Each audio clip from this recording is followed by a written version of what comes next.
निःशुल्क रूप से मिलनी चाहिए। क्योंकि एक बार को आप सोचिए, आखिर उस बच्चे की गलती क्या होती है जो एक गरीब घर में पैदा होता है और उसको बेहतर शिक्षा से वंचित होना पड़ता है। शिक्षा के सामने एक पैसे की दीवार खड़ी है।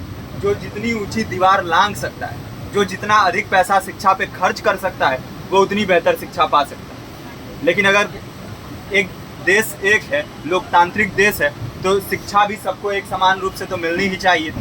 आज परिस्थिति ये है कि एक तरफ तो प्राइवेट स्कूल हैं जो लूट के अड्डे बने हुए हैं, वहाँ पे आप एडमिशन कराने जाएंगे तो सिर्फ एडमिशन के नाम पे ही आपको 10,000 20,000 रुपये देना होगा।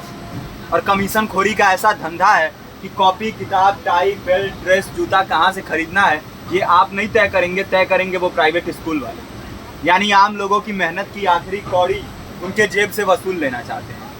और दूसरी तरफ सरकारी स्कूलों में न तो पर्याप्त टीचर हैं, न पर्याप्त बिल्डिंगें हैं। 2019 का ही ये पुराना आंकड़ा है कि हर 100 में से 52 स्कूलों में या तो एक टीचर हैं या 2 टीचर हैं। और उन्हीं टीचरों के ऊपर जिम्मेदारी थोप दी जाती है कि जनगणना करो, मतगणना करो, पशुगणना करो, तमाम काम करवाए जाते हैं। और 19 के बाद से तब से कितने टीचर रिटायर हुए होंगे और 18 के बाद से कोई टीचर की वैकेंसी भी नहीं है।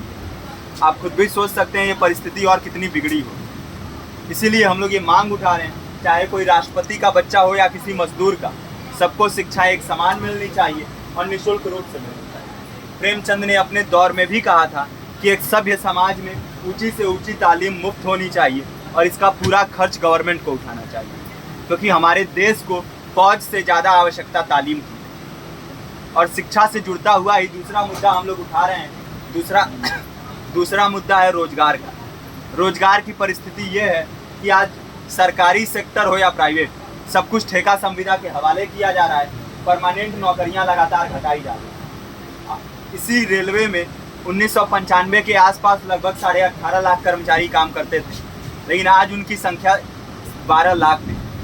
आप खुद भी सोच सकते हैं कितने बड़े पैमाने पे परमानेंट पदों को घटाया जा रहा है। और आज आलम ये है, एक तरफ लाखों पद खाली पड़े हैं, फिर भी कोई वैकेंसी नहीं निकलती। जो वैकेंसियां निकलती हैं उनमें भ्रष्टाचार होता है, पेपर लीक हो जाते हैं। RO, UP police, BPSC, SSC, CGL, ऐसे तमाम पेपर लीक हो चुके हैं, आप लोग भी जानते ही। अभी नीट की धांधली में ये पता चला कि एक एक पेपर 30 लाख से 50-50 लाख रुपए में बेचा गया। हम और आप तो ये पैसा नहीं दे सकते। पूरी की पूरी कारस्तानी सरकार, प्रशासन, शिक्षा माफियाओं की होती है। और भुगतता कौन है? आम घरों के लोग, जो लोग सालों साल तैयारी करते हैं, दिन भर में 10-10 घंटे, 12-12 घंटे पढ़ते हैं। और इतनी कड़ी मेहनत के बाद, सालों साल की मेहनत के बाद उनके हाथ लगती है तो सिर्फ हताशा, निराशा, अवसाद। बहुत से छात्र नौजवान जो इस बेबसी में, इस डिप्रेशन में नहीं जी पाते, आत्महत्या तक के कदम उठा लेते हैं। लेकिन ये देश की विडंबना है कि टीवी चैनल, अखबार, मीडिया, नेता, मंत्रियों के लिए कहीं ये कोई मुद्दा नहीं है। उनके लिए मुद्दे हैं तो जाति, धर्म, रंग, नस्ल, अगड़ा पिछड़ा।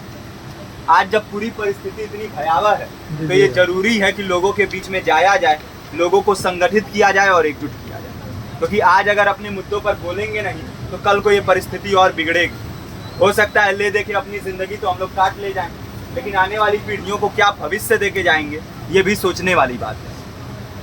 हमारे साथी ने आपको पर्चा दिया है, पर्चा आप तक पहुंच गया है। पर्चे में और भी बातें हैं, इसको पूरा विस्तार से पढ़िए। पर्चे में हमारा नंबर है, संपर्क कीजिए। फेसबुक का, इंस्टाग्राम का लिंक है, आप वहाँ पे जाएंगे तो आपको पता भी चलते रहेगा कि लगातार किन किन माध्यमों से हम इस अभियान को चला रहे हैं। नुक्कड़ नाटक, संगीत, शिक्षा सहायता मंडल, लाइब्रेरी, तमाम माध्यमों से इस अभियान को चला रहे हैं और कोशिश कर रहे हैं कि बड़े से बड़े पैमाने पर हर जगह पे लोगों को संगठित किया जाए और एकजुट किया जाए। आपके बीच भी आए हैं आपका साथ और सहयोग दें, साथ इस रूप में कि आप भी हमारे इस कारवां और इस मुहिम से जुड़िए।